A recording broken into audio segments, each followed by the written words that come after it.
국내 시청자 여러분 안녕하십니까? 신용환입니다. 폭염 속에서 구슬땀을 흘리면서 수해 현장에서 봉사활동하는 분들이 있습니다. 혹시 주변에서 그런 분들 보시면 같이 봉사활동을 해주셔도 좋고 시원한 음료수라도 한 잔 같이 나누면서 따뜻한 우리 이웃의 정을 나누면 좋겠습니다. 이 폭염만큼이나 대한민국 전국도 매일매일 뜨겁게 달궈지고 있습니다. 그 뜨거운 현장에 세 가지 3대 특검이 있습니다. 연일 계속되는 뜨거운 이슈 현장을 오늘 민주당의 젊은 피 대전에 완전 그 대전을 바꿀 젊은 피 장철민 의원과 함께 하겠습니다. 장철민 의원님 나오셨습니다. 네, 안녕하세요. 반갑습니다. 장철민입니다. 반갑습니다. 소개 한번 직접 한번 해주시죠. 네, 저 대전 동구의 더불어민주당 장철민 국회의원이고요. 지금 재선입니다. 네. 상임위는 산자위에서 네. 있는데 오늘 보니까 뭐 이 특검의 양평고속도로나 뭐 공지구 얘기도 있고 네. 한데 그때는 이제 국토위에서 원희룡 장관이랑 좀 투닥거리는 네, 역할을 그래서 원희룡 많이 또 일진이라고 별명이 붙으셨죠? 뭐 일진인지 일타강사? 모르겠는데 그때 이제 이소영 의원, 예. 뭐 한준호 의원 같이 이렇게 옆에 쭈르륵 앉아가지고 네, 네. 이걸로 한참 싸우긴 했었었죠 그때. 원희룡 장관이 좋아하는 단어가 일타강사거든요. 그러니까요. 이재명 일타강사 본인이 네. 맨날 그랬거든요. 잘 아시잖아요. 네, 네. 저도 잘 알고. 네. 요즘 속 들어갔어요. 그러니까 이제는 조금 가신 양반이라 네, 네. 뭐 원희룡 일진 이것도 그냥 뭐 이제 네. 가면 좋을 것 같고 네, 네. 저희가 또 저희 일 하는 거죠. 대전 동구 상대적으로 민주당에서 어려운 지역이었잖아요. 그 얘기가 저는 이제는 사실은 아니라고 생각합니다. 이제 6년 전까지 제가 네네. 초선할 때는 정말 좀 어려운 지역이었어요. 초선 때 결었던 분이 지금의 대전시장 이장우 시장이죠. 시장. 네. 네, 조선 때 이제 그 제가 정말로 이 만 36의 젊은 나이에 네. 현역 재선 의원하고 싸워가지고 이겨가지고 예. 그래서 정말로 이제 지역사를 좀 바꿔놓는 그래서 그 분위기를 바꿔놓은 이후에 또 저도 재선하고 특히나 이렇게 약간 말도 안 되는 윤석열 정부를 거치고 하면서 이제 대전 시민들이 특히 저희 뭐 동구뿐만 아니라 대전 시민들 전체가 뭔가 지금에 있는 보수정당이나 보수정치가 얼마나 왜곡되고 잘못되어 있는지에 네. 대해서 많이 깨달으신 것 같아요. 그래서 뭐 저도 역할을 했지만 그런 전체적인 이 사회 분위기나 뭐 또 우리 당이 또 잘 해놓은 것들이 있어서 지금은 저는 이제 더 이상은 험지라고 생각하지는 않습니다. 네, 그 대전 지금 민심은 이재명 대통령 들어와서 여러 가지 진짜 열일하고 계신데 대전 민심은 어떻습니까? 대선 때 몇 퍼센트 정도 이겼어요? 대선 때는 사실 많이는 못 이겼습니다. 많이 못 이겼고. 저희가 원래 목표했던 바에 비해서는 많이 좀 부족하다라는 네. 느낌이 저는 이제 갖고 있긴 네. 한데 오히려 대선 끝나고 너무 분위기가 좋습니다. 지금 네. 요즘에는 정말 뭐 저뿐만이 아니라 다들 예. 이제 신이 나서 저희가 일을 뭐 저희 예. 국회의원들뿐만 아니라 모든 공직자들 나라의 분위기가 와 이렇게 한 달도 안 돼서 한 달 예. 반 만에 이렇게까지 사회가 바뀐다고 이렇게 나라가 바뀐다고 우리 충청도 이런 분들이 게 아주 확실하세요. 원래 반응 잘 안 하시잖아요. 잘 속마음을 안 드러내는데. 근데 요즘에는 네네. 충청 장난 아닙니다. 예, 예. 요즘 여론조사 지표들 되게 잘 굉장히 나오는 잘 나오더라고요. 그러니까 그게 예. 너무나 이렇게까지 반응이 저도 이렇게 즉시 오는 게 없고 네. 보통은 약간 눈치 있게 좀 보고 대전분이 약간 한 그러시는데 3주차, 4주차 지나면서 여론조사 뭐 몇 가지 이제 나오는 거 정례적으로 나오는 여론조사들 봤을 때 제가 놀랐던 거는 국정수행 지지율에서 보통은 이제 서울 경기가 잘 나왔는데 경기가 특히 잘 나왔는데 최근에 보니까 충청이 더 높을 때가 많아요. 그러니까 그 유능함에 대한 평가를 되게 확실하게 해주시는 어허. 것 같아요. 그러니까 예. 원래 충청도가 약간 뭐 캐스팅 보트 지역 뭐 약간 뭐 이런 이제 평가를 네. 받긴 하잖아요. 근데 그만큼 어떤 의미에서 좀 반대로 생각하면 이 진보 정당이나 보수 정당 둘 다 그렇게 뿌리가 엄청 깊지는 않은 거예요. 네. 왜 예전에 자민련 뭐 국민중이다 그랬죠. 이런 네. 이제 충청도 정당이 있었었잖아요. 예, 예. 그러니까 양당 모두 그렇게 뿌리가 깊지는 않았어서 그래서 어떻게 보면 약간 반반 해오고 네. 좀 어렵기도 하고 막 이랬었던 건데 근데 요즘에 이제 진짜 이게 유능함으로 딱 증명을 네. 해버리니까 이게 정말로 우리 시민들도 뭐 충청 전체가 네, 네. 또 확실하게 평가를 해주신 것 같아요. 그래서 진짜 이제 잘해야겠다. 진짜 잘하겠다는 이진숙 생각이 교육부 장관이 이제 낙마하면서 충남대학 총장을 하셨잖아요. 네. 지역에서는 혹시나 지역 인재가 이제 이렇게 낙마됐다 또는 지역의 인재가 중용이 덜 된다 이런 걸로 혹시나 서운함은 있지 않았습니까? 그런 소문은 분명히 있죠. 그래서 제가 이런 건들을 되게 잘 핸들링 해야 된다고 생각합니다. 실제로 그래서 저도 좀 대놓고 저 이게 젊은 정치인이 그런 얘기 해도 되는지 모르겠지만 이번에 이제 교육부 장관 후보자는 좀 충청에서 찾았으면 좋겠다라는 얘기를 좀 공개적으로 그러니까 했거든요. 이진숙 장관 낙마하고 이제 다시 네, 이제 뽑아야 다음 후보자 할 되는데 때 홀출한 분들 많이 계시잖아요. 충청에도 삼선 교육감 하신 분들 예, 있고 뭐 그러잖아요. 교감 출신들도 네. 많으시고 뭐 아유게 뭐 교수님들 교육학자들 많은데 이게 국무위원이 예. 이게 그래도 다양성이라는 게 되게 중요하잖아요. 네. 특히 지금은 이제 워낙 우리가 균형 발전을 강조하고 이 지역 안배 같은 것들이 그런 지역의 감수성이라는 게 분명히 있거든요. 네. 그래서 그런 부분들이 우리 국무회의에 반영되려면 이 교육부 장관 교육정책을 이제 뭐 총괄하는 자리이긴 하지만 네. 또 국무위원회 한 사람이니까 우리 충청 출신을 조금 우선적으로 꼭 해주셨으면 좋겠다라는 말씀을 드렸는데 그러니까 지역 감정을 떠나서 네, 지역 감정을 떠나서 별로 저기가 네. 없었죠. 충청 출신의 장관급 장관 분들이 없었죠. 지금 그래도- 흥미령 장관이 아마 유임된 저기가 그래도 이제 있었죠. 한두 분씩은 그래도 네네. 늘 있었죠. 그거 저희 뭐 네. 인구로 보나 네네. 충청도 큰 지역이잖아요. 그러니까 예, 예.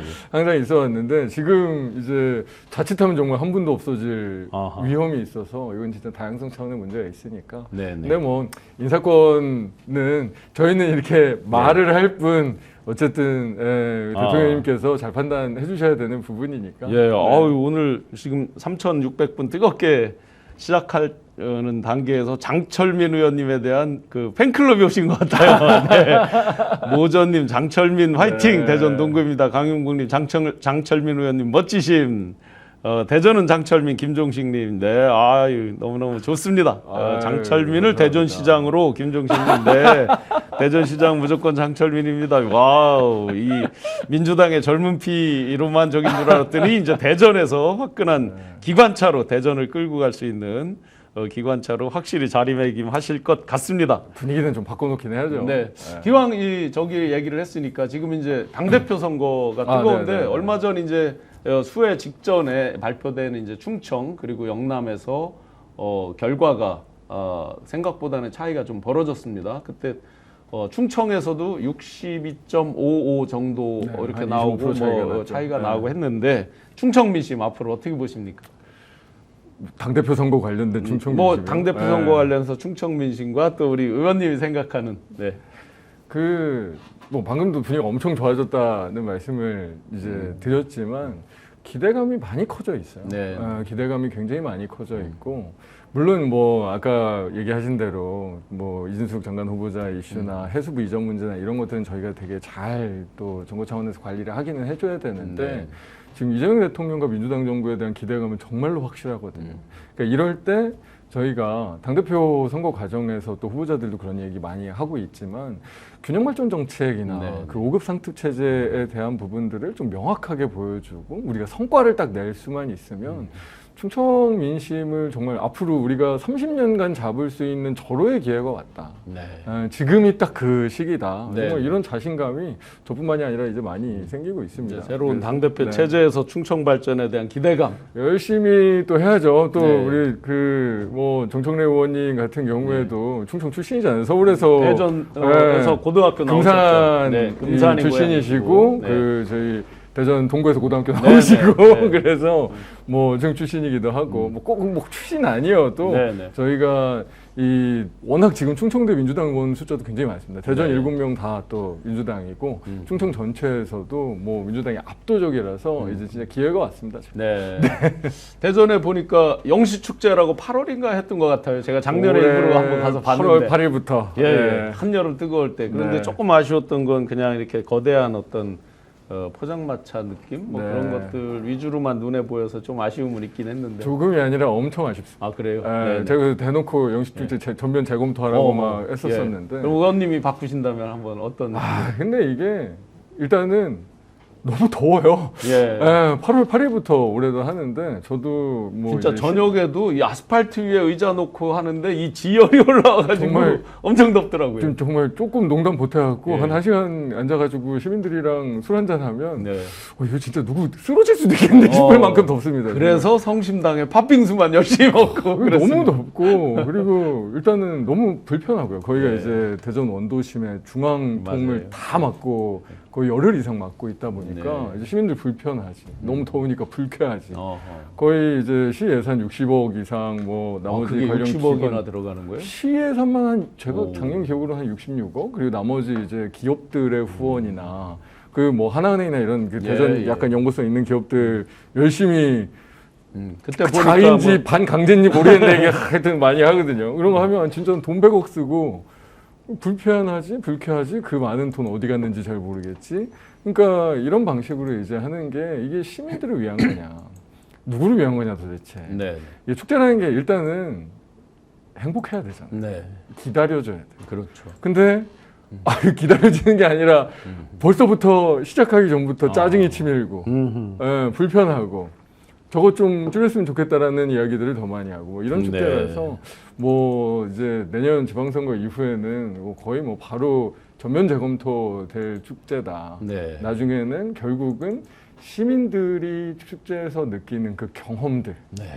그 행복함, 그 설레임 그런 것들을 만들어내는 축제로 변화가 좀 더 있을 내실이 거라고 필요할 것 생각합니다. 같네요. 그럼요. 지금 말씀 들어보니까. 컨텐츠도 그렇고.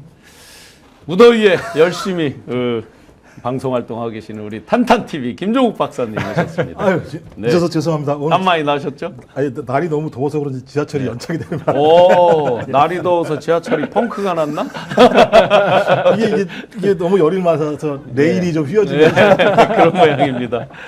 네, 이렇게 이제 열이 많을 때 진짜 열받는 사람들이 있죠. 국민의힘 김선규 의원, 그리고 아크로비스타 현장에서 오늘 오전에 특검에서 압수수색을 시작했습니다. 중간에 보니까 한참을 기다리고 하던데 그들이 계속해서 야당에 대한 탄압이다 이런 이제 황당한 궤변을 하지만 그래도 특검의 기차는 계속해서 굴러갑니다. 의원님, 네. 한참 그들이 정권을 잡았을 때는 뭐 야당 탄압을 뭐 이루 말할 것 없이 했는데 지금 와서 조금만 비정상을 정상화하려고 해도 맨날 야당 탄압을 하고 뭐 변호사 올 때까지 기다려라 맨날 그러고 있거든요. 아크로비스타 그리고 김성규 의원실 오늘 압수수색한 거 어떻게 보십니까? 정말 이게 뭐 저희가 어차피 정치적 용어로 야당 탄압이라고 하니까 네. 정치적인 용어로 국민과 역사가 평가할 겁니다. 네, 편하게 할 수도 있을 그렇죠. 것 같기도 한데 네. 맨날 그러고 그러잖아요. 근데 정말로 지금 국민의힘이나 국민의힘에 계시는 국회의원 어떻게 보면 뭐 저야 뭐 진짜 국회에서 보는 동료들이긴 하지만 진짜 정신을 좀 차려야 돼요. 네. 정말로 국민들께서 이 윤석열의 말도 안 되는 계엄을 거치면서 지금 국민의힘 의원들을 도대체 어떻게 보고 있나, 어떻게 네. 평가하고 있나, 정말로 탄압이라는 이야기를 입에 담을 수 있는 이제 그런 이 사람들로 보시나 이런 것들을 조금 명확하게 좀 제대로 이제 판단을 하신 다음에 그런 이야기를 하셔야지. 사실 최근까지 지금 당내에서 보여주고 있는 모습들, 뭐 혁신이도 그렇고, 뭐 혁신이에 대한 내용이나 뭐 이런 것들도 그렇고, 네. 그러니까 거의 조금만큼의 반성과 성찰 같은 것도 없는. 의원님 상황이잖아요. 보시기에 과연 물론 이제 상대당에 대한 평가라서 뭐 좀 조심스러운 면도 있지만 혁신의 모습이 이렇게 국회에서 마주치거나 할 때 그런 바뀌는 모습, 살갗을 진짜 벗기는 이런 노력의 모습이 보입니까?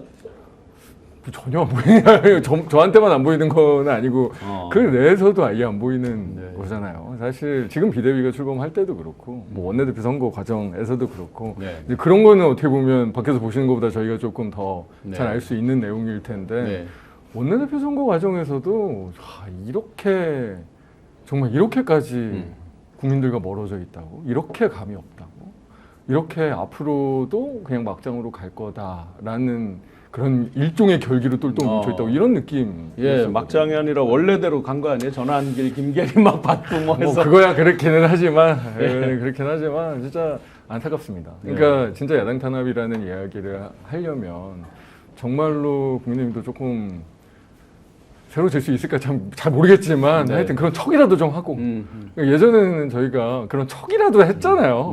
진짜 다 같이 이 국민들한테 절만히 했잖아요. 하고 뭐 예를 들면 재창당 위원회 같은 거 만들고 재창당 하면서 이런 거 저런 거 인적 쇄신도 몇 명 야 그래도 이 정도는 니들은 집에 좀 가야 된다 하고 집에 좀 보내고 맞아요. 집에 보내는 그런 걸 하고 난 다음에 그래도 진짜 요만큼이라도 하는 척하고 정말로 이게 저희 탄압받는 겁니다라고 이야기를 하면 그래도 들어주는 척이라도 조금 이렇게 할까 싶은데 뭐 그런 게 아예 없었으니까.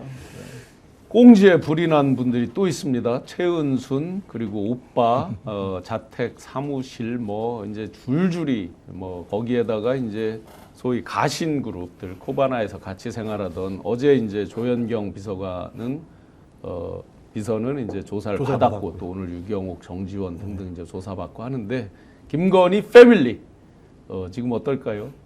자기들이 그렇게 해 처먹었으면 해 처먹은 거잖아요. 따지고 네, 보면 그죠. 그러니까 합법적인 과정을 통해서 돈을 번 게 아니라 네네. 그러니까 저희 김건희의 엄마라고 하는 사람 같은 경우는 어떤 사람과 동업을 해서 동업자와 뭐 잘하는 척 하다가 그 동업자를 고소고발해서 감옥으로 집어넣고 자기가 모든 걸 다 먹는 방식으로 자기의 자산을 계속 불려오다가 네. 근데 그렇게 불려오면 우리나라의 법상 잡혀 들어가야 되는데 잡혀 들어가질 않아요. 네. 보면 거기는 항상 권력이라고 하는 사람과 연동돼 있는 거죠. 그래서 저희 김건희 패밀리가 성공할 수 있었던 배경에는 검찰 권력이 존재했을 것 같고 그중에 특히 윤석열이라고 하는 검찰이 뒷배를 봐주지 않으면 안 된다라는 생각이 드는 요 한 축에 저희 권력과의 유착 관계가 있다면 또 한 축은 말씀하신 것처럼 돈을 버는 사람은 필요할 거 아니에요.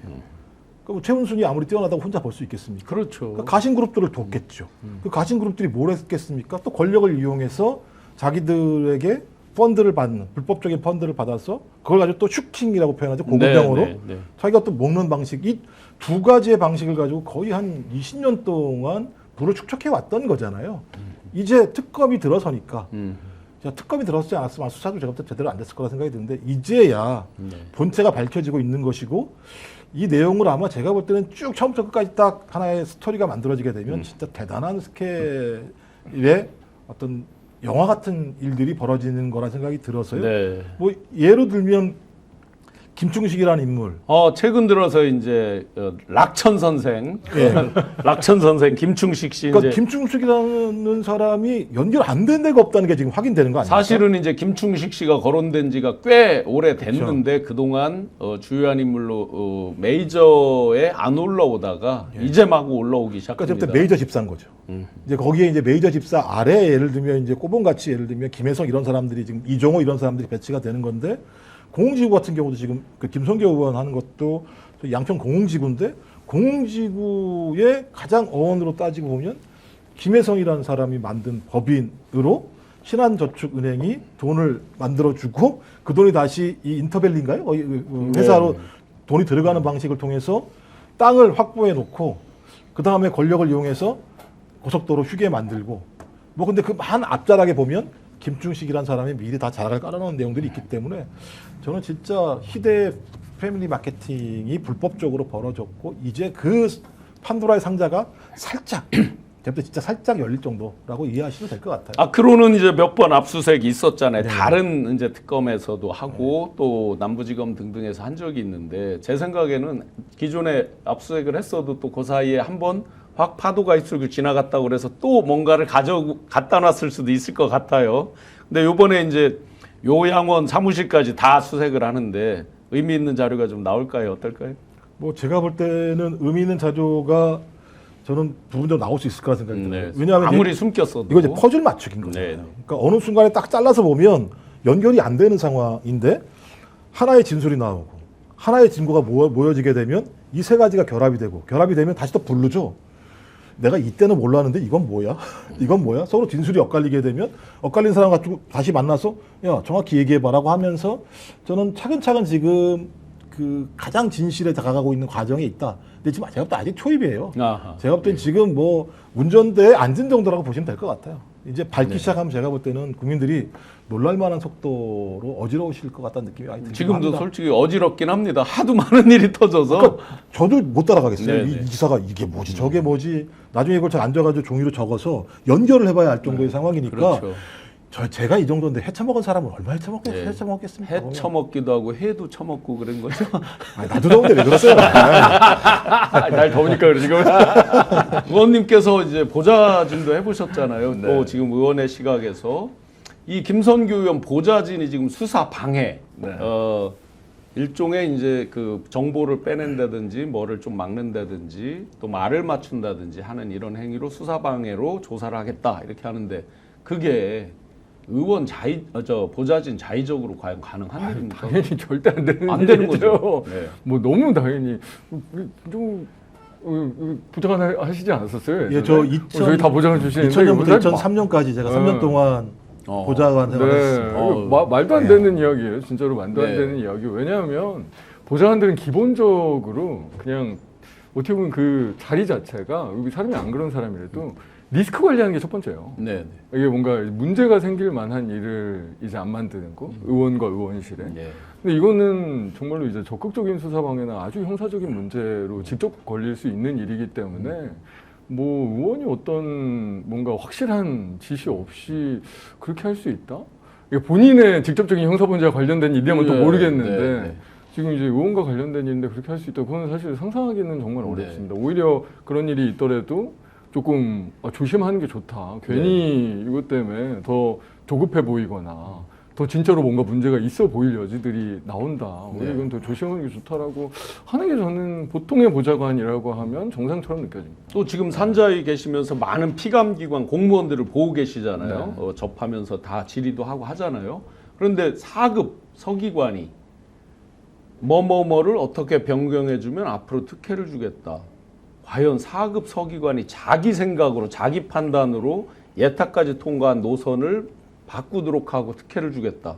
있을 수 있습니까? 아니 말도 안 되는 말도 안 진짜 되죠. 말도 안 되는 이야기. 너무 쉬운 걸 물어봤죠. 너무 말도 안 되는 얘기죠. 오히려 중앙부처라서 더 말도 안 돼. 예. 그러니까 차라리 이게 지역에서 뭐 이제 진짜로 지역이 이제 하급 실무자였으면 그냥 어떻게 보면 자기들끼리의 커넥션 같은 것들로 꼬리 자르기 할 수 있는지도 모르겠는데 네.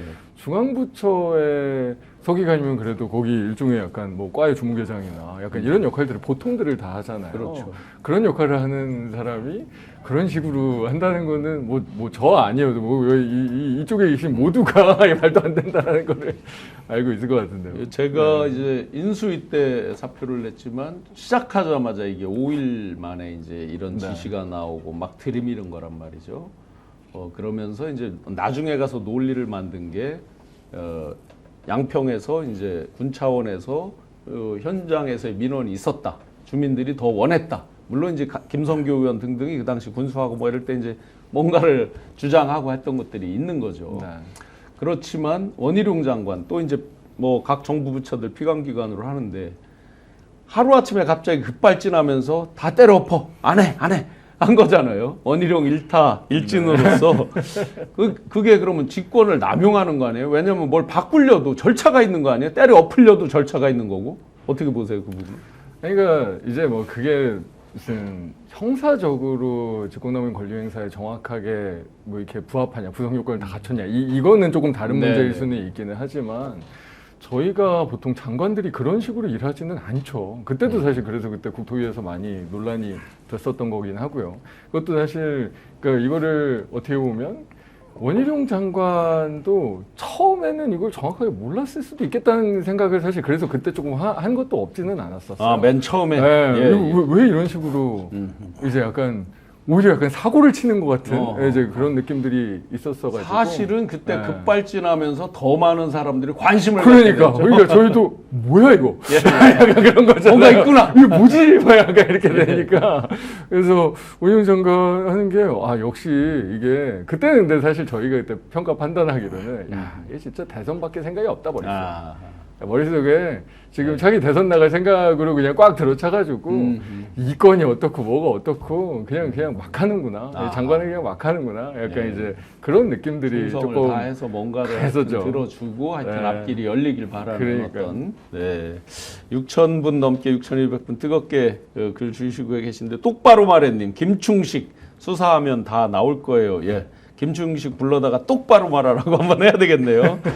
JH5님 빈 구멍만 있으면 다 헤쳐먹고 장보고님 악마의 집구석 파도 끝이 없다. 예, 많은 분들이 진짜 파도 끝이 없다. 김충식 씨에 대한 많은 댓글 주고 계신데 사실은 제가 보니까 김충식 씨는 우리 시청자 여러분들이 훨씬 더 도사입니다. 김충식 씨에 대해서 잘 알고 있는데 이 소위 메이저 언론이나 이런 데서 그동안 좀 너무 등한시한 면이 있지 않나라는 생각이 들었어요. 그 수첩하고 나오는 걸 보면서 노상원 씨 원래 이름이 노용래잖아요. 그렇죠. 예, 예. 그 노용래 수첩. 수첩에 딱 써 있고 이제 후원 한 그 리스트에 막 나오고 하는 걸 보고 그 다음에 내란에 관련된 단어들이 나오고 통일교 윤석열 막 써 있잖아요 보면 정말 황당한 이게 일반적으로 어디 시골에서 그냥 이렇게 초야에 묻혀 있는 사람이 쓸 내용이 아니잖아요. 그러니까 제가 볼 때는 그러니까 기자들이 왜 존재하는가에 대한 근본적인 질문을 할 수밖에 없는 상황이에요. 그러니까 아마 열린 공감인가 여기서 이제 김충식 열린 수첩 공감하고 이제 예. 뉴탐사 등등등 이거 많이 2년 저기를 전인가 했죠. 뭐 이렇게 네. 이걸 확보했었는데 예, 그때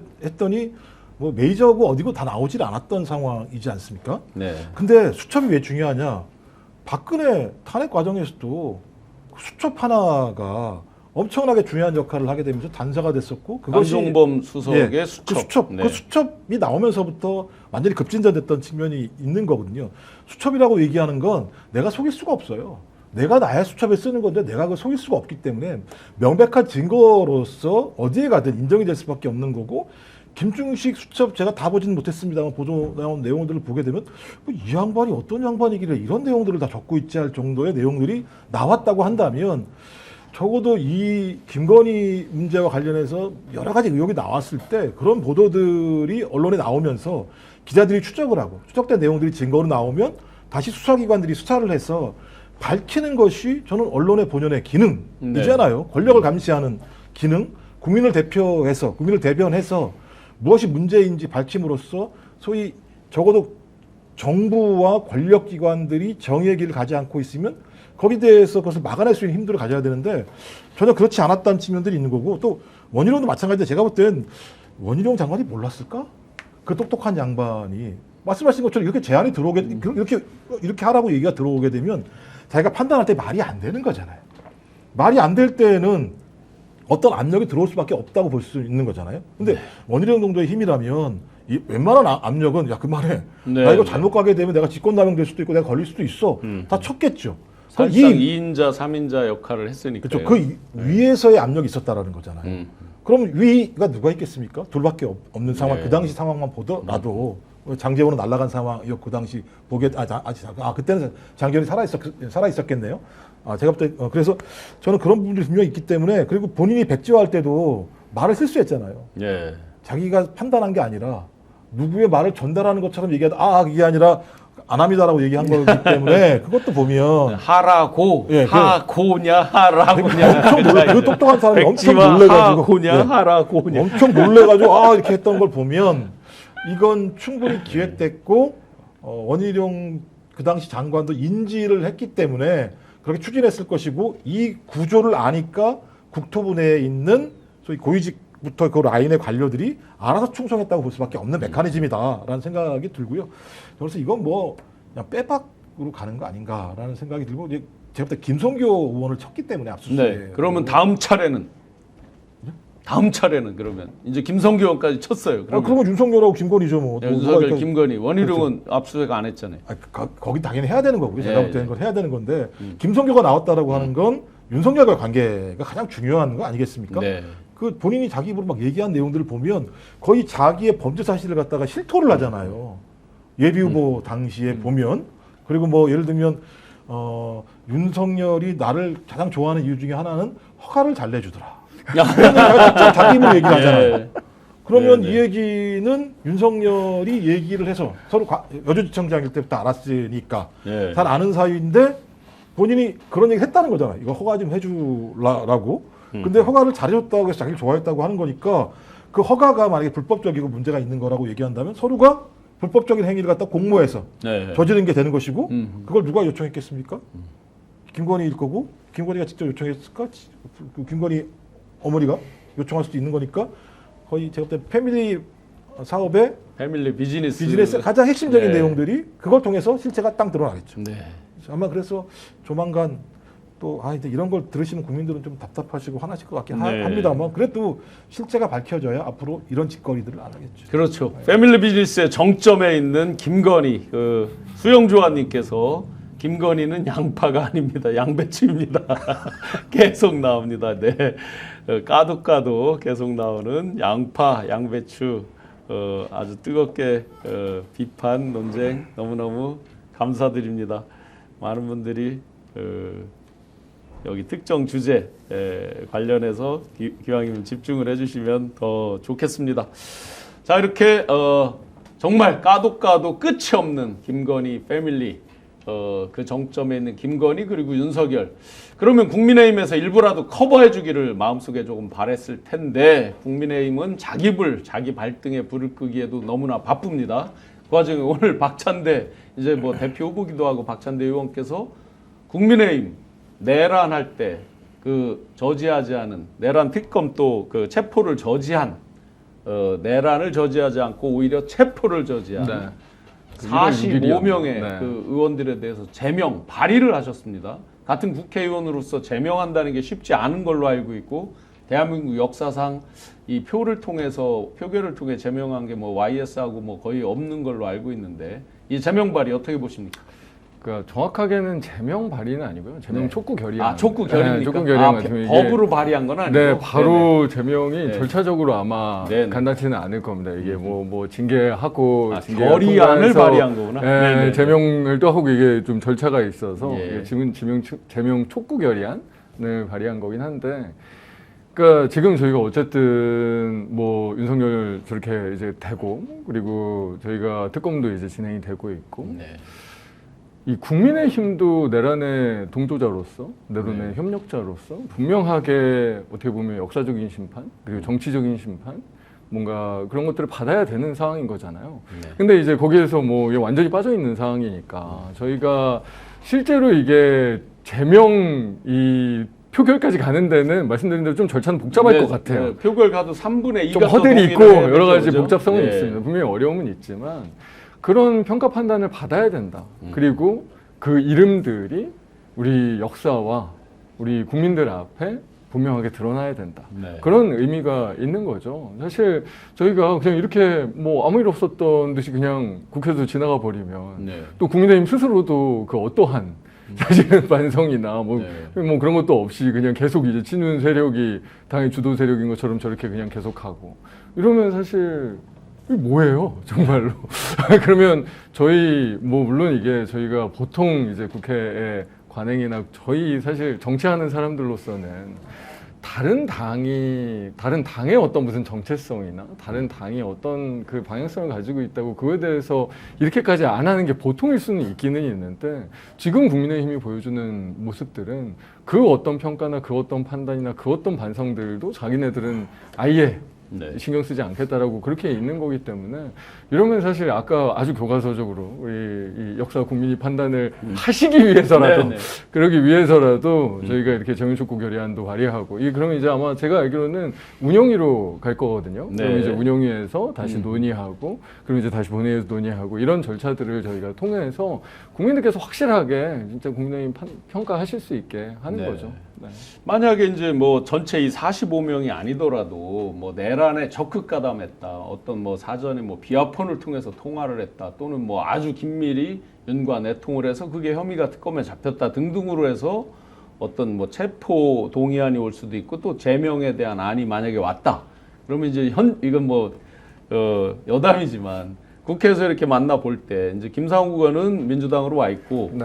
107명이잖아요. 그러면 이론상 7명만 넘어오면 표결이 될 수도 있는 거잖아요. 3분의 그건 2니까. 제가 보기엔 100% 됩니다. 아, 100% 됩니까? 그런 수준이면 자기들끼리 100% 한동훈 세력 무슨 저기 그럼요. 이쪽 저 찐윤 세력 막 갈라져서. 네, 그거는 저는 사실 예언컨대 100% 될 겁니다. 그럼 그게 빨리 무슨 제명안을 뭐- 발의를 해야 되겠네.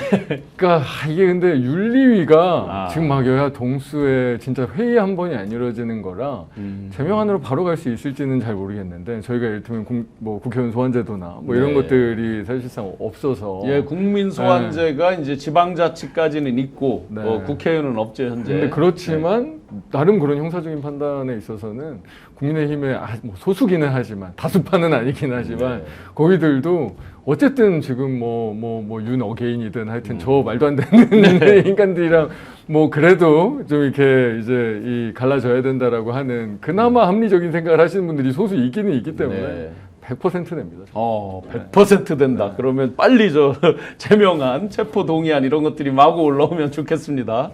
그동안 굉장한 주범에 가까울 수도 있다라고 여러 얘기가 돌았지만 가려졌거나 덜 노출된 사람이 있습니다. 바로 정진석 비서실장.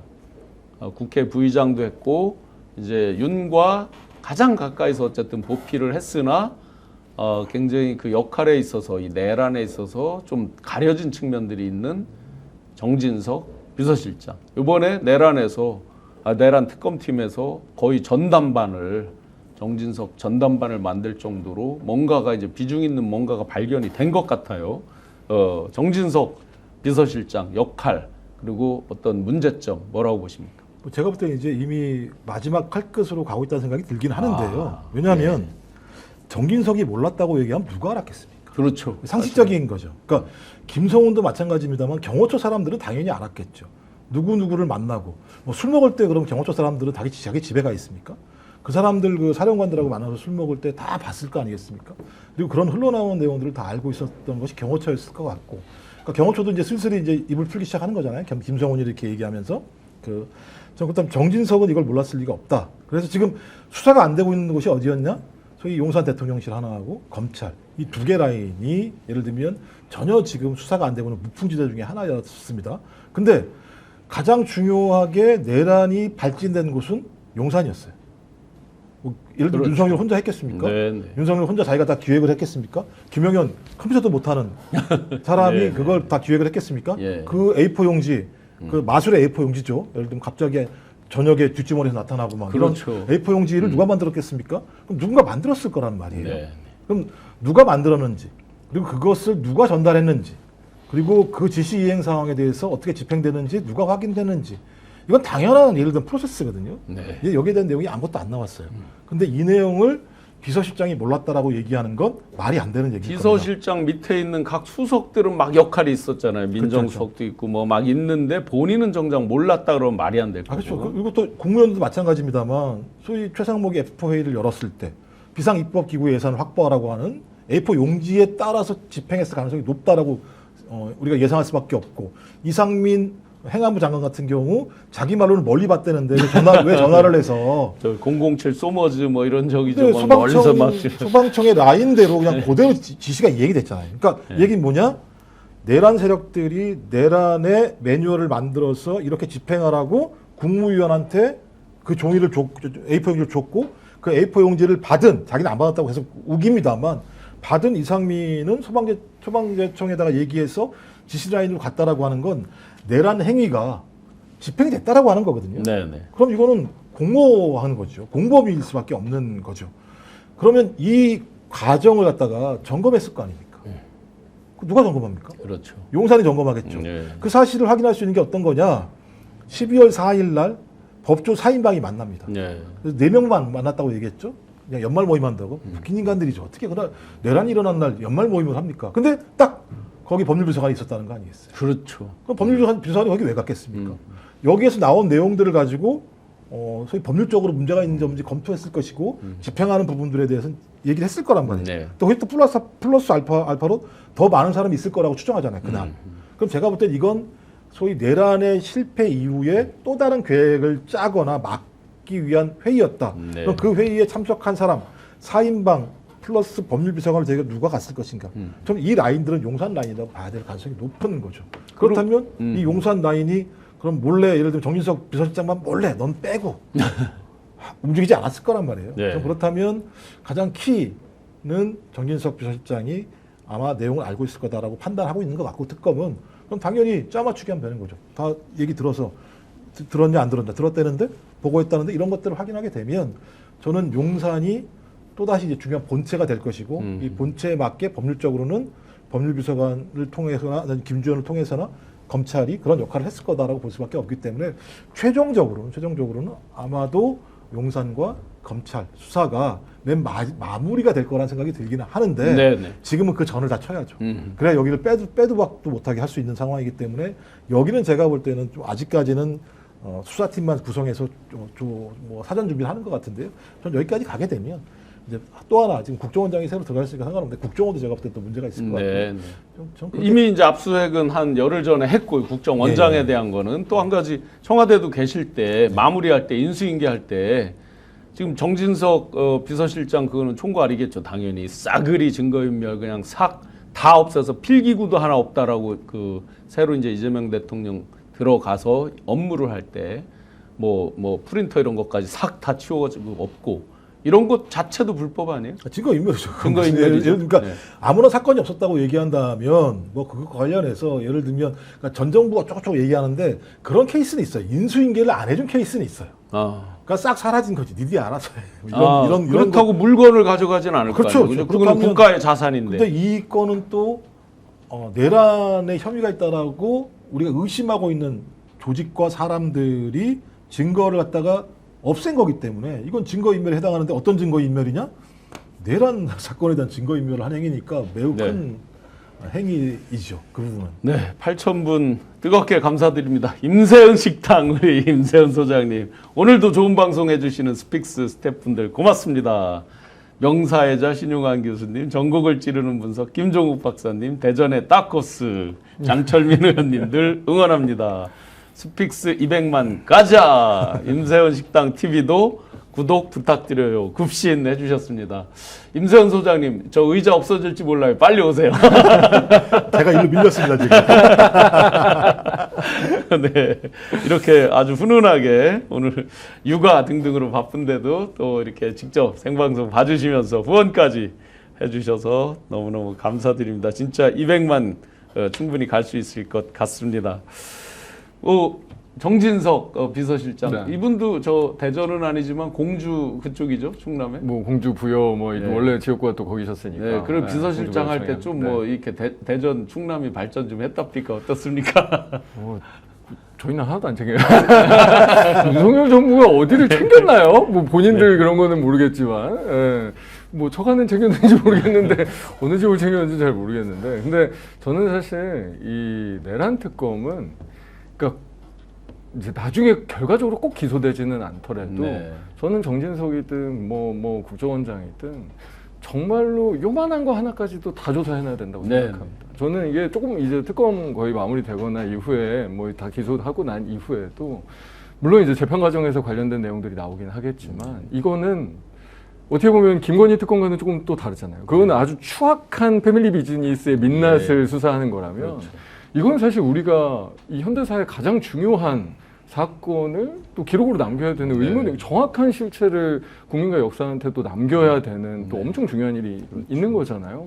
그래서 뭐 특검이 뭐 정지석 비서실장이든 아니면 그때 이제 용산에 어떤 인물들이건 간에 이 부분에 대해서는 정말로 빠짐없이 다 수사를 해놓고 그리고 그 구체적인 내용들이 어떤 형태로 우리가 이후의 역사에 남길 것인가까지 우리 국회에서 다시 논의하는 기회가 좀 분명히 있어야 된다. 그래서 뭐 이게 지금 아직은 조금 또 불명하니까 좀 주저한다거나 이러지 않았으면 좋겠습니다. 네. 진짜로 내란 특검은 뭐 할 수 있는 모든 안에서 전부 다 해놓고 근데 그 핵심이 되는 정진석 비서실장은 너무 제대로 다 해놔야죠. 정말로 하나부터 열까지 본인이 인식하지 못했다고 주장하는 것조차 전부 다 해야 된다고 생각합니다. 아주 중요한 말씀 주셨는데 지금 이제 특검의 수사 내용에 따라서 앞으로 대한민국 우리 후세들이 공부할 역사 교과서가 바뀔 수 있습니다. 그런 내용이 거죠, 정말로. 그 내용 자체가 완전히 다른 각도로 바뀔 수 있습니다. 거기에 또 중요한 역할을 해야 되는 지금 법원이 영장을 기각하고 하는데 어제 오늘 보니까 이제 이춘석 법사위원장께서 특판 뭐 우리 이거 물건 특판 아니고 근데 특판도 좀 하셔야 되는 거 아니에요? 특별 재판소 얘기를 아주 강하게 하시기 시작했습니다. 그 부분은 어떻게 보십니까? 아니, 그러니까 제가 말씀드린 거랑 비슷한 예. 이제 이야기인 거죠. 그러니까 그게 특별재판소가 됐던 아니면 나중에 이제 그 특검 이후에 국회가 뭐 국조든 뭐든 다시 한번 그 기록들을 가지고 무언가 다시 한번 하는 것들이 됐던 분명히 이제 저는 이게 정말로 세세하게 다 기록을 남길 수 있는 분명한 실체적인 진실에 아주 작은 거 하나까지도 우리 후손들한테 남길 수 있는 무언가를 국회가 답을 내야 된다고 생각합니다. 네. 그거에 대해서 지금 법사위는 특별재판소 얘기를 하는 거고 저도 사실은 동의하고요. 네. 그러니까 기소하고 기소 이후의 내용들에 대해서는 그렇게 하는 게 적당할 것 같고 근데 이게 꼭 이제 공소장에 다 들어가는 건 아니니까 네. 공소장과 재판 과정에서 모든 내용이 다 나오냐? 그것도 약간 아닐 수도 있을 것 같아서 그 나머지 내용들도 저는 국회 차원에서 열람하거나 그리고 그 열람 이후에 그걸 어떤 식으로 국가기록으로 남길 것인가가 저는 논의가 돼야 될 것 같습니다. 그래서 저도 지금 고민을 하고 있습니다. 어떤 네. 식으로 하면 좋을지. 어허. 네. 근데 이런 특판이 사실은 우리 국민들이 뭐 감정으로 인민재판하듯이 하는 게 아니잖아요. 지금 이 검찰이 그동안 늦어지고 가려진 진실 이런 것들 때문에 특검이 시작됐고 특검에서 이제서야 세세하게 진실을 가려내면서 영장을 청구하는데 뭐 줄줄이 막 기각이 되고 우리 상식에 벗어나는 그 사이에 새롭게 지금 밝혀지는 소식들이 막 끔찍합니다. 뭐 단선연계 노상원이 북에서 쓰는 용어, 그 다음에 정보사령관이 대만에를 출장을 갔다. 그런데 민진당이 갑자기 초반에 내란에 대해서 옹호하는 듯한 그런 글도 올렸고, 몽고에도 몽골에도 또 그건 이제 실패한 공작이라고 막 하면서 나오는데, 그러면 그 드론으로 진짜 온 국민을 볼모로 잡고 보낸 거잖아요. 사실상 만약에 북에서 반응을 하고 대응 사격을 했다거나 하면 우리 전체 뭐 백령도 연평도뿐만 아니라 서울 시민들도 볼모로 될 수 있고 뭐 이런 거잖아요. 그런데도 줄줄이 기각을 한다. 그러니까 특판 논란이 나오는 거 아닌가 싶은데. 예. 말씀하신 것처럼 뭐 이게 없었던 게 아니잖아요. 그러니까 우리가 예를 들면 해방 과정에서 친일 반민족 부역행위를 한 사람들에 대해서 특판이라는 걸 설치하려고 했었었고, 뭐 그런 부분들이 대부분 다 권력에 의해서 제어되긴 했습니다만, 그 다음에 이승만 부정선거 문제도 마찬가지였었고, 저는 이제 그 이후에 이런 게 없었었는데, 전 이번 사건과 관련해서 마찬가지로 특별이라는 단어가 왜 붙는가? 특별검사 아니 특별재판부라고 하는 게 뭐냐? 정치적 중립을 지킬 것 같지 않다. 그다음에 객관적인 수사를 하지 못할 것 같다라는 판단. 그 판단은 누가 하느냐? 맨 처음에 국민이 하죠. 특검도 마찬가지입니다만 이 3대 특검, 그러니까 내란 특검 이전도 마찬가지입니다만 국민들이 김건희 특검은 꼭 필요하다고 얘기했었잖아요. 거의 70% 정도의 압도적인 국민들이 필요하다고 얘기했음에도 불구하고 권력에 의해서 계속 거부권이 남발돼. 그러니까 국민이 뽑아서 구성한 국회는 통과시켰습니다만 또 국민이 뽑은 대통령이 거부권을 행사하면서 국민의 압도적인 요구가 있는 특별검사법이 통과가 안 된 역사가 있었고 이제 와서야 통과가 된 상황인데, 말씀하신 것처럼 사법부도 마찬가지인데 사법부가 지금까지 국민이 느껴왔던 어떤 그런 권위나 아니면 상식적인 판단을 하지 못한다라고 하는 신뢰가 떨어졌을 때, 그럼 우리는 이걸 삼권 분립이라는 이유만으로 그대로 유지해야 되는가라고 하는 또 다른 질문을 할 수밖에 없는 측면이 있는 거죠. 저는 그래서 이춘석 법사위원장 같은 경우도 사법부가 스스로 국민들에게 이런 신뢰를 확보하지 못한다면 입법부인, 그러니까 직접적으로 국민이 선택한 입법부가 특별재판부라는 걸 통해서 새로운 방식의 국민적 요구에 맞는 판결을 내리는 게 맞지 않겠는가. 이 얘기는 아마 구성도 바뀔 겁니다. 그러니까 예를 들면 판사만이 판정하는 게 아니라 옛날 그 친일 반민족 행위도 마찬가지입니다. 특별재판부도 마찬가지입니다. 반민특위. 예, 네네. 일반인들도 들어오고. 제가 그때 한 18일인가? 18일인가가 됐는데 네. 뭐 판사 뭐 6인 뭐 일반인 6인 뭐 이렇게 해서 구성을 한 게 있는 것 같아요. 전 그렇게까지 가지 않도록 해달라고 저 요청이라는 생각이 들어요. 네. 똑바로 해라. 아니 내란죄를 저지른 자들을 구속하지 않고서 증거인멸을 하지 않을 거라고 하는 판단들이 너희들의 머리에서 어떻게 나오는 거지? 다른 데도 아니잖아요. 아니 더 열받는 거는 이게 그동안 검찰에서 잘해서 그때 바로 직후에 뭐 조사가 이루어졌다면 또 얘기가 다르겠죠. 근데 지금 벌써 8개월여가 지나고 이제 와서 정말 간신히 실체적 진실을 규명하려고 그러는데 뭐 방어권을 보장한다. 아니 구치소가 있으면 방어권이 제한돼요? 아니 그리고 자기들이 지연죄가 있잖아요. 네. 직위원. 그대로 내버려 뒀잖아요. 상식적이지 않죠. 직위원. 지금도 그 행동을 하고 있는 거 아니겠습니까? 재판을 3번이나 안 나오는 상황인데도 불구하고 야 빨리 그럼 구인해 그랬더니 절차에 따라서 이런 얘기하고 네. 앉아 있잖아요. 뭐 그 이전 얘기를 할 필요도 없고 다 네. 아시는 거니까. 예. 조이대 이건 또한 딴 건입니다만 지금 현 대통령을 아예 출마하지 못하도록 7만 페이지를 이틀 만에 완독하시고 그렇잖아요. 9일 만에 판결을 내리려고 했던 이런 과정들이 있는 거 아니겠습니까? 전 그래서 이런 과정들이 있는데 지금도 마찬가지입니다만 왜 서울지법만 가면 판판이 영장이 기각되는 거지? 라고 하는 또 예를 들어 의구심이 분명히 있는 거죠. 의구심이 분명히 들 정도가 됐죠, 실제로. 뭐 수원에서 3명이 왔다. 그리고 그렇죠. 한 명은 뭐 다른 데다 했는데 지금 기각되는 건 도저히 수원지법은 메이저인가요? 거기서만 이렇게 영장을 잘 판단하는 건가요? 그런 것도 아닌 거잖아요. 그리고 네. 계속 내란의 우두머리는 서울지법으로 가자 이 얘기만 하고 있는 상황이니까 이런 상황이 누적되면 재판부의 판결을 국민이 신뢰하지 못할 때 저는 사법 질서와 사법 권력은 스스로 붕괴될 수밖에 없는 측면이 근데 있는 거죠. 사법부가 뭐 너무 조용해요. 뭐 정풍운동 하듯이 이제 법관 회의 이런 것들도 뭐 어떤 결의 하나를 지금 하지 못하고 있잖아요. 저는 그래서 이춘석 법사위원장이 퇴근하고 있는 거다라고 생각이 들고요. 퇴근을 해도 못 알아듣는다? 적어도 우리나라 국민들은 당신들이 열심히 사법시험을 보거나 아니면 로스쿨 나와서 판사까지 됐으면 법률이 정한 대로 법률과 헌법과 법률에 근거해서 양심적으로 판단하고 재판할 거라고 생각이 들었는데 전혀 그렇지 않는 것 같은데 그렇다면 우리가 너희들한테 그런 권능을 줘야 될 하등의 이유가 뭐가 있어? 우리는 다시 한번 검토해 볼 수밖에 없고 특히 내란 사건이라고 하는 이 특수한 사건, 그러니까 헌정 체제를 무너뜨리려고 했던 사건을 옹호하는 자가 존재한다면 그것은 어떤 이름으로도 국민이 용납할 수 없다라고 하는 측면에서 저는 법사위원장의 이 발언은 매우 중대한 발언이고 이것을 매우 무겁게 소위 법원과 판사들이 받아들여야 되고 거기에 따라서 호응해야 된다. 예. 안 하면 뭐 쳐들어가야죠.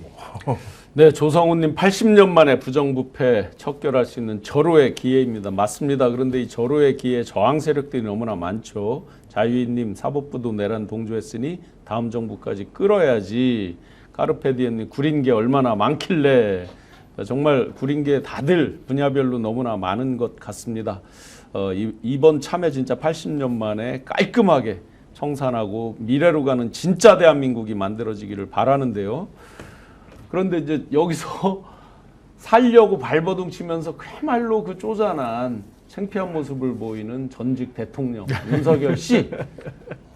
뭐 돈도 없고 몸도 아픈데 약도 잘 안 주고 운동을 뭐 잘 못하게 해주고 뭐 어쩌고저쩌고 수도 없이 투덜이 스머프처럼 투덜투덜 했는데 어제 굉장히 창피한 일이 있었어요. 재산이 80억이다. 네. 나왔습니다. 물론 자기 건 6억 6천 얼마인데. 네. 그래서 일각의 어떤 유튜브 제목에는 이혼설 막 해가지고 막 나와요. 김건희가 밖에 돈을 안 내준다 막 나오기도 하고 장난스럽게 이제 나오는데 이렇게 쪼잔한 대통령 언제까지 전직 대통령 언제까지 우리가 눈 뜨고 봐야 됩니까? 그러니까 이제 국민들께서 네. 진짜 어서 불쌍한 척이야 라고 생각할 것 같아요. 진짜 어서 불쌍한 척이야. 그러니까 저는 진짜 지금 어떻게 보면 대한민국에서 같은 공기에 숨쉬고 있는 사람 중에 가장 큰 죄인이잖아요. 네. 그냥 뭐 내란에 대한 형사범죄뿐만 아니라 이렇게 큰 역사적인 범죄, 이렇게 큰 정치적인 범죄, 이렇게 큰 국민 배신의 범죄, 이런 범죄를 죄를 지은 사람이 없잖아요. 가장 큰 죄인이 진짜 어디서 이렇게 불쌍한 척을 하는지 이제 정말로 끝까지 추접스럽구나라는 생각을 국민들이 먼저 하실 것 같아요. 진짜 그럴 수밖에 없고 지금도 뭐 접견하는 것도 그렇고 이거 무슨 뭐 변호인 접견실이 무더위 쉼터도 아니고 그냥 더위 피하려고 지금 열심히 그냥 변호사만 불러가지고 평균 2.3해? 그러니까요. 네, 그러니까 무더위 피해서 선풍기 피해서 에어컨으로 가나 보죠. 차라리 정말로 자기 지지자들도 있긴 있었잖아요. 네. 물론 뭐 저희가 그 납득되는 분들은 아니었긴 네. 했지만 뭐 그분들 보기에라도 조금 당당하든가, 그냥 뭐 비겁하지 않은 척이라도 하든가, 본인 원래 쫄보고 비겁쟁이라도. 근데 진짜로 이렇게 마지막까지 참 별로예요. 그러면 강제 구인 영장 발부 받아서 구인시켜서 조사하고 뭐 어차피 이제 기소는 했지만 네. 조사는 계속 해야 되는데 안 나오고 아유 뭐 내가 사형하는 무기징역인데 뭐 여기서 뭐 더 나빠질 거 있겠어 하고 속된 말로 개기고 있는 거잖아요. 그런 거죠. 그러니까 정말로, 그래서 사실은 방금 우리 특별재판소 얘기한 것도 그런 식으로 지금 버티고 있는 것들을 지금 직위원재판부는 이렇게 봐주고 있으니까 그것만 얘기를 하는 거잖아요. 네. 그러니까 법원도 더 이상 저거 그냥 저렇게 두면 안 되죠. 저런 어떻게 보면 되도 않는 수를 쓰는 거에 대해서는 그러니까 어떻게든 지금 뭐 특검이나 이런 쪽으로 막 또 워낙 지금 이재명 정부 초기에 우리가 지지율도 높고 막 일도 막 빨리빨리 되고 하니까 어떻게든 시간 끌어보면 뭐라도 수가 나오겠지라는 정말 얄팍한 방식의 대처는 정말 용납하면 안 되죠. 네. 김건희 씨가 돈을 안 내주니까 김계리 씨가 저 400만 원을 채워줬어요. 계좌를 오픈하면서 뭐 하루 만에 계좌가 찼느니만이 무슨 400억쯤 대선 자금 걷는 거 채워주는 줄 알겠어요. 400만 원 하루 만에 찼는지만이. 아니 2만 원밖에 못 쓴다면서요. 하루에 2만 원밖에 못 쓰는 상황이고 이거 먹으면 몸에 안 좋은 거라며 대부분 나오고 사 먹는 거는. 지금 뭐 핑계는 당이 안 좋다는 거 아니었어요? 근데 전 특검에 감사해야 된다고 봐요, 윤석열은. 네. 그래서 명 늘려준 거예요. 술 못 먹게 하잖아요. 그다음에 이런 잡다한 안 좋은 음식 안 먹게 하잖아요. 혈당 조절해주고. 건강해질 수밖에 없는 거죠. 근데 뭐 너무 아프고 뭐 계단도 오르기 힘들다라는 얘기를 하고 앉아 있는 걸 보면 저렇게 얘기하면 국민들이 야 너 불쌍하다고 생각해서 그걸 감싸줄 거라고 생각하는지에 대해서 좀 사고방식을 알 수가 없는다는 생각이 들고요. 그냥 제 생각 그냥 고맙게 생각해라. 건강해진다. 그러니까 건강해질 거니까 빨리 재판에 무조건 나와라. 예. 그 본인이 쓴 내용 그 성명서에 제가 다투겠다면서요 법정에서. 그렇죠. 법정에 안 나오면서 법정에서 다툴 수 있는 방법이 뭐가 있는 거죠? 그러니까 계속 국민들한테 거짓말만 계속 하고 있는 상황인 거예요. 그러니까 좀 비겁하고 겁도 뒤지게 많은 사람인 거죠. 그러니까 필요할 때 구속적부심에 가서는 5시간 동안 앉아 있어요. 아. 몸이 아픔에도 불구하고. 근데 재판 같은 경우는 구속적부심 자기가 또 얘기했다는 거잖아. 이런 문제가 있다. 재판정에 가면 자기 얘기 안 해도 돼요. 세무전수가 얘기하는 거지. 변호사가 얘기하는 거 듣는 거잖아. 그건 힘들다고 안 가고. 여기는 가고. 이렇게 따지면 김계리가 400만 원 주면 뭐 하냐고요. 다 거짓말인데 이 내용을 들어보면. 저 그래서 아유 이런 얘기 듣는 이 여름 날씨도 더워 죽겠는데 짜증나죠? 이따구 기사를 맨날 들어야 되는 것도 짜증나고요. 예. 또 안 들을 수도 없고 또 아이씨 이놈의 언론 환경이 이런 것도 다 보도를 해줘 또 보도를 안 해줘 버려야 되는데 실제적으로. 아니 그 뭐 몇 시간 조사하고 4일을 뭐 쉬게 해달라 뭐 하라 간헐적 단식은 들어봤는데 간헐적 조사받는 거는 또 처음 들어봐요. 김건희 어떻게 해야 돼요? 우악스럽게 잡아야 되는 거 아니에요? 좀 빨리 심정 확보해야 된다고 생각하는 예. 거. 날짜를 넉넉히 주었죠. 아니 그리고 그러니까 어제 병원도 갔다 오고. 본인의 남편이 현직 대통령이 아니에요. 내란 우두머리 혐의로 구속돼서 감옥 안에서 재판받고 있는 사람이 남편이에요. 네. 뭘 믿고 저렇게 예를 들면 얘기하는지 모르겠어요. 건건이 따로따로 불러달라. 대신 그 사이의 간격은 3일에서 4일 간격을 둬야 된다. 뭐 그래서 어떤 분이 그러더라고요. 너 뭐 프로야구 하냐? 선발 투수가 이제 이게 로테이션이 있잖아요. 그러네. 이런 얘기도 하는 분들이 계시고 보니까 제가 김용남 전 의원이 그 얘기 하더라고요. 그러니까 네가 류현진이냐? 그래서 그러니까 그 정도 돼야지 로테이션 해달라고 얘기하거든요. 안 그러면 나가지 네가 뭔데 이런 얘기도 나오는 것처럼 그러니까 정신 못 차리고 있다는 거죠. 정신 못 차리고. 제가 그래서 뭐 8월 6일 날 뭐 나오라고 얘기했으니까 전 8월 6일 날 나오는 것만 보는 게 중요한 게 아니라 전 빨리 신병 확보를 해야 된다. 왜? 윤석열이 밖에 나와 있을 때 얼마나 국민들도 불안했습니다만 이 내란을 같이 했던 자들 같은 경우 다 입을 다물고 증거를 인멸했잖아요. 예. 김건희도 마찬가지입니다. 김건희가 만약에 신병이 확보되는 순간 그 주변은 무너질 거예요. 예. 그 실체가 더 빨리 다가오겠죠. 특검 네. 시간이 한정돼 있습니다. 네. 따라서 빨리 좀 김건희 특검이 김건희의 그 신병을 확보하는 것이 이번 사건을 매우 속도감 있게 갈 수 있게 하는 중요한 과정이 될 거다 이렇게 생각을 합니다. 뻔뻔 건의 카르페디엠님, 신 교수님 당선이 취소되면 전직 대통령이라고 안 하죠. 성렬씨, 건희씨라고 하는 거죠. 김남준님, 지금도 성렬씨, 건희씨라고 한들 누가 뭐라고 시비 걸 사람 없습니다. 그 국민의 가슴에 총을 들이대는 사람들에 대해서 무슨 존중이 있겠습니까? 스스로 존중받지 못하는 권력, 그 권력을 자기 마음대로 쓴 사람들, 그들에 대해서 국민들이 뭐라고 하든 그들이 무슨 시비를 걸 수 있겠습니까? 최소한 지켜야 될 명예, 스스로 지키는 것인데 그 명예를 스스로 날린 자들에 대해서 시청자 여러분들께서 편한 대로 불러주시면 된다고 봅니다. 오히려 교육상 안 좋습니다. 이런 분들에 대해 깍듯이 존중하고 하니까 자꾸 뭐 간헐적으로 조사를 해라, 뭐 날이 더워 선풍기도 뭐 어떻게 하고 안 나간다. 이런 못된 버릇들이 계속 나오는 거라고 생각을 합니다. 그래서 간헐적으로 선풍기를 틀어줬으면 좋겠어요. 더위가 얼마나 더운 건지 알게 하기 위해서 간헐적으로 선풍기를 틀어줬어요. 네, 뜨겁게 많은 뉴스들 이렇게 달려봤는데요. 대전에서도 여러 가지 이제 핫한 뭐 수해 또 외국에 가는 시장도 있고 대전에도 많은 주자들이 이제 거론이 되는데 그래도 젊은 기차, 뜨거운 피 민주당의 젊은 피 장철민을 거론한 분들도 많이 있으시더라고요. 향후에 혹시 뭐 어떤 계획이 있으십니까? 저 안 그래도 아까 댓글에 대전시장 나가라고 막 이런 댓글에 많이 있어서 제가 여쭤보는 겁니다. 네. 저분 덕분에 이렇게 얘기 꺼내주신 것 같아서 감사하고요.